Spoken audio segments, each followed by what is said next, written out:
Hello and welcome to the Feeding Baby Solid Foods video series. These recordings are presented to you by the Winnipeg Regional Health Authority Public Health Dietitians. In this video, I will be guiding you through a session on textures in self-feeding with baby. At 6 months old, babies are ready to try many different textures. This slide shows the approximate age at which certain textures may be best accepted. Your baby may accept these textures earlier. This is a guide only.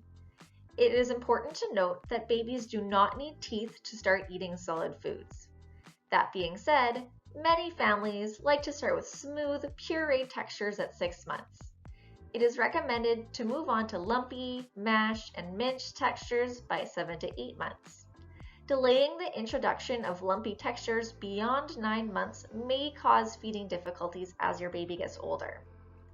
Health Canada also suggests to offer finger foods among the first solid foods to encourage babies to try feeding themselves right from 6 months old.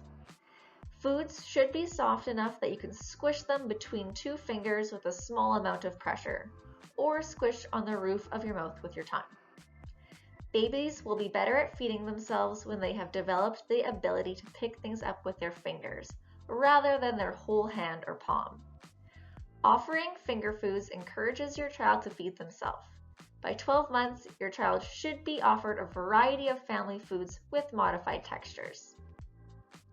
Making baby food is an affordable way to feed your baby and allows you to offer tasty food that is the texture that meets your baby's needs. It can be easy and convenient, especially if you are making your baby the same foods that you are already making for yourself and your family. While you may be making some foods specifically for your baby, you may want to consider modifying what you are already making. For example, removing some of the cooked food from soup or stew for your baby before adding salt. Other seasonings can be used. Modify to a texture that meets your baby's stage by pureeing, mashing, shredding, or chopping up some of the cooked vegetables or meat that you have prepared.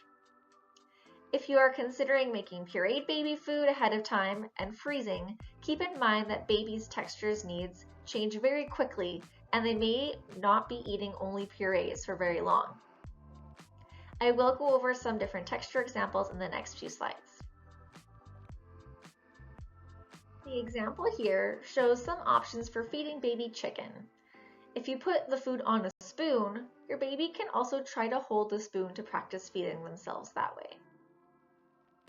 This is an example of how to move through textures with kidney beans or other pulses. There is also an example of how to offer eggs. Make sure that they are fully cooked, not raw. Offer both the white and the yolk from the egg. And here we have an example of different textures for apple. Make sure that you peel and remove the seeds before offering. If you are buying baby foods, many come in pureed textures. These are great to start out with, but aim to add in some other lumpy and mashed textures by 7 to 8 months. Some other finger foods are available as well, such as puffs and rice rusks that are soft and dissolve easily in baby's mouth. Keep in mind, some of these products can be quite expensive and often do not contain any iron. We'll go over some other finger food ideas in a few slides to show some options that you can make at home. Some babies really like to try and feed themselves. Like mentioned before, it is recommended to give your baby opportunities to feed themselves right at 6 months old. When babies are between 6 to 8 months old, they can grab with their whole hand, so larger, soft pieces of food are easier for them to hold to feed themselves. Foods should be soft enough that it can be squished between your fingers. Babies can also try to feed themselves with a spoon. Make sure that your baby is at least 6 months old and developmentally ready to start solids before offering handheld foods. Around 8 to 9 months old, babies start to develop the pincer grasp and are able to pick up smaller pieces of food between their finger and thumb. Self-feeding is a developmental and experimental process for the older infant and young child and helps with the development of their oral and motor skills. As baby starts to be able to pick up smaller pieces of food, be sure to keep sizes and textures safe for your baby. Common concerns about self-feeding include food waste. To reduce waste, offer small amounts of food and then offer more based on your baby's cues. Here are just a few examples of finger foods for your baby.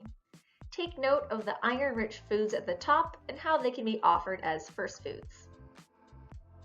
Whether your baby is eating foods made at home or store-bought, there are some things to keep in mind to keep your baby's food safe. Home-prepared meat, poultry, fish, and eggs should only be kept in the fridge for up to 24 hours, while most other foods, either homemade or store-bought that has been opened, can be stored in the fridge up to 2 days. Homemade food can be stored in the freezer for up to 3 months. When heating food for your baby, reheat only the amount of food that your baby needs in a dish of hot water. If you're using the microwave, be aware that it may cause hot spots, so it should be mixed well. When feeding baby, start by offering small amounts of food added to a separate dish from the original container. Throw out any food that baby does not eat. Germs from baby saliva can spoil the food. For this reason, it is good to not feed baby directly from a jar of store-bought food, as any leftover food should not be saved. In summary, offer your baby a variety of soft textures, including mashed, lumpy, and minced by 9 months old. It is recommended to give your baby opportunities to feed themselves when they start solid foods around 6 months. Babies can start to pick up smaller pieces of food to feed themselves around 8 to 9 months old, and by 12 months, babies should be enjoying a variety of foods that the rest of the family is eating. If you have any additional questions, please reach out to your local public health dietitian over the phone, in person at one of the many drop-in groups across the city, or register for a live virtual workshop. Additionally, please feel free to check out our other videos for different topics on starting solid foods with your baby.